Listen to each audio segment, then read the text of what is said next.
तो नमस्कार दोस्तों, आ चुका है नई वीडियो वापस। और इस वीडियो में आज आपको बताने वाले हैं क्या डाटा केबल से आपके फ़ोन को चार्जिंग स्पीड या फिर स्लो होती है या नहीं होती है।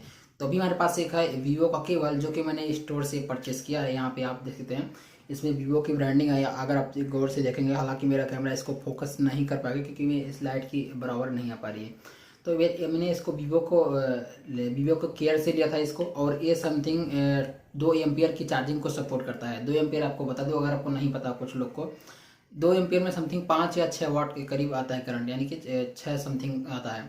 और ये है समथिंग 2 वाट का, यानी कि 2 समथिंग 14 12, और फिर ये 13 से 18 तक के मैक्सिमम वाट को सपोर्ट कर सकता है। लेकिन अगर इसका जो कंपनी का केबल था, ये था वीवो का, तो मैंने ख़राब कर दिया था। अभी हमारे पास जो मोबाइल था जिसके लिए मैंने इस केबल को लिया, तो अभी हमारे पास फ़ोन था ओप्पो का। ये यहाँ पे आप देखते हैं चार्जर भी ओप्पो का ही है, यहाँ पे आप देख सकते हैं ध्यान से। और मैं इसको अटैच किया था वीवो का केबल, बट इसका जो वीवो का केबल है अच्छा मॉडलिंग का है और इसका जो देखने में भी काफ़ी अच्छा लुक लगता था। इसकी वजह से मैंने सोचा, क्योंकि इसका जो डाटा केबल था वो ख़राब हो चुका था और इसका चार्जिंग काफ़ी स्लो हो रहा था। मैंने दूसरा कंपनी का टेस्ट करने के लिए लिया था, जिसके बाद मैंने सोचा यार यानी कि उस दूसरे कंपनी में भी टेस्ट करके पता करना चाहिए क्या हमारे फ़ोन को जो फास्ट चार्जिंग होता है या नहीं होता है। क्योंकि जो कंपनी का था इसका केबल ओप्पो का, वो काफ़ी अच्छे तरीके से हमारे फ़ोन को अच्छी स्पीड में चार्जिंग करता था, यानी कि फ़ोन को समथिंग 1 से 1.5 घंटे में अपने फ़ोन को, क्योंकि फास्ट चार्जिंग है नहीं, समथिंग 10 वाट का चार्जर है ये, तो अच्छी स्पीड में होने की वजह से 1.5 घंटे में मोबाइल को एकदम फुल कर देता था 0 to 100। तो जिसकी वजह से मेरा डाटा केबल काफ़ी दिनों से ख़राब चला था और मुझे काफ़ी ब्रांड के केबल ढूंढने के बाद भी अच्छा परफेक्ट केबल नहीं मिला जो मेरे फ़ोन को फटाफट चार्ज करते थे। यहाँ तक कि आपको जो ओप्पो कंपनी का ही मैंने केबल लिया, लेकिन उसमें भी अच्छी तरीके से परफेक्ट जैसा कंपनी का पहले था उस तरीके से चार्जिंग नहीं कर पा रहा था। तो हालांकि मैंने वीवो के लिए एक केबल को लिया था जो कि S1 था, और मैंने इसको परचेस किया था वीवो के लिए। बट यहाँ पे मैंने इसको ट्राई किया ओप्पो में, तो इस तरह से एकदम परफेक्ट यानी कि एकदम मस्त मक्खन की तरह काम कर रहा था, क्योंकि इसमें समथिंग 2 एम्पियर है। 2 एम्पियर 10 से 12 वाट का होता है। ये अच्छे तरीके से मेरे फ़ोन को चार्जिंग करने में समथिंग 1 से 1.5 घंटे का टाइम लगा रहा है, जैसा कंपनी का पहले था।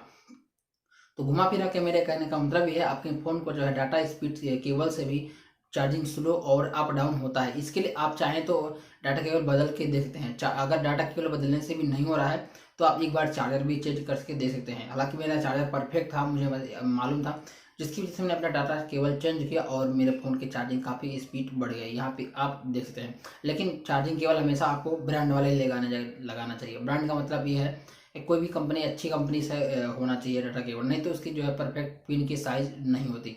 ये हमारे पास अभी आप देख सकते हैं, ये वीवो का, जैसा कि पहले बता चुका हूँ, ये काफ़ी अच्छी क्वालिटी का है। और साथ में इसका जो समथिंग 6 महीने की वारंटी भी है, यानी कि इसको अगर कुछ होता जाए, चार्जिंग में कुछ दिक्कत करता है, स्लो चार्जिंग करता है, तो ये कंपनी वाले इसको रिटर्न करके देंगे मुझे वापस दूसरा।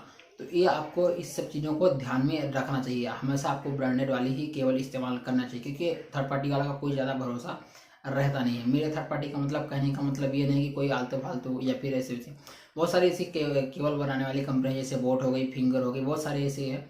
ERD कंपनी, ये काफ़ी अच्छी खासी कंपनी होती है जो कि अच्छे अच्छे केबल मस्त बनाती है। तो अगर आप चाहें तो इनमें से कोई भी कंपनी देख सकते हैं। मैं किसी कंपनी का प्रमोशन नहीं कर रहा हूँ, अगर आप अपने हिसाब से चाहें तो देख सकते हैं। हालांकि मैंने कुछ कंपनियों के नाम बता दिए हैं, अगर आप चाहें तो इनमें से ही ले सकते हैं, क्योंकि इनके कंपनी को काफ़ी मैंने यूज़ किए हैं और अच्छे भी होते हैं केवल इनके। डेफिनेटली मैं इसमें इनकार नहीं कर सकता। तो इस वीडियो में आपको सीखने को मिला होगा कि क्या डाटा केबल से आपके फ़ोन को जो चार्जिंग अप डाउन होती है या नहीं होता है। तो जी हाँ, आपको एकदम प्रूफ मिल गया, आपके मोबाइल के डाटा केबल की वजह से आपका फ़ोन का चार्जिंग स्पीड स्लो होता है। हालांकि मैंने ऐसा कई बार समझाया है लोगों को, लेकिन कुछ बात जो लोग अच्छे तरीके से नहीं पाते, तो उनके लिए काफ़ी बताना ज़रूरी था। तो आपको अच्छे तरीके से समझ में आ चुका होगा। अगर आपका फ़ोन चार्जिंग स्लो हो रहा है तो एक बार केबल चेंज करके ज़रूर देखें। एक ही केबल नहीं, 2 4 केबल किसी दूसरे के फ़ोन का चाहे तो आप, अगर आपके पास है तो लगा सकते हैं, अन्यथा नहीं है तो आप कोशिश करें कि आपका जो कि डाटा केबल अगर ख़राब है तो उसको इस्तेमाल ना करें। क्योंकि उसमें अगर आप बहुत सारे लोग ऐसे होते हैं जिनका ऊपर कवर प्रोटेक्टर निकल जाता है, जिसके बावजूद आपस में ये दोनों वायर टकरा देते हैं। लेकिन अगर आपके फ़ोन के चार्जिंग टाइम में दोनों वायर टकरा गई आपस में, तो आपका फ़ोन की बैटरी ख़राब होगी प्लस चार्जर तो जाएगा ही। तो इन सारे नुकसान से बचने के लिए आपको ख़राब वाला डाटा केबल भी कभी भी नहीं इस्तेमाल करना चाहिए, क्योंकि इसमें शार्टिंग का खतरा रहता है। तो आपको ये भी कोशिश करना चाहिए ब्रांड वाले केबल हो उस कंपनी की ही, वो भी परफेक्ट रहती है, क्योंकि उसका जो चार्जिंग पिन का साइज रहता है एकदम परफेक्ट रहता है। जैसा आपके फ़ोन का रहता है एकदम सेम टू सेम उतने साइज़ का आपको जो है कंपनी वाला जो बना के देता है, परफेक्ट उनका जो सांचा रहता है, यानी कि उनका वो एकदम मस्त मक्खन की तरीके से आपके फ़ोन में बैठ जाता है। इसलिए आपको कोशिश करना चाहिए कि आपको जो कंपनी वाला डाटा केबल मिल जाए उसी कंपनी का एक बार। तो आई होप दोस्तों आपको हमारा वीडियो अच्छा लगा होगा। अगर आपको हमारा वीडियो अच्छा लगा, चैनल को सब्सक्राइब करके बेल आइकन प्रेस करें और मैं मिलता हूं आपसे अगली वीडियो में। लेकिन अगर आप कुछ सवाल है तो मुझे कमेंट करके पूछ सकते हैं। मैं मिलता हूं आपसे अगली वीडियो में। Thank you so much and good bye.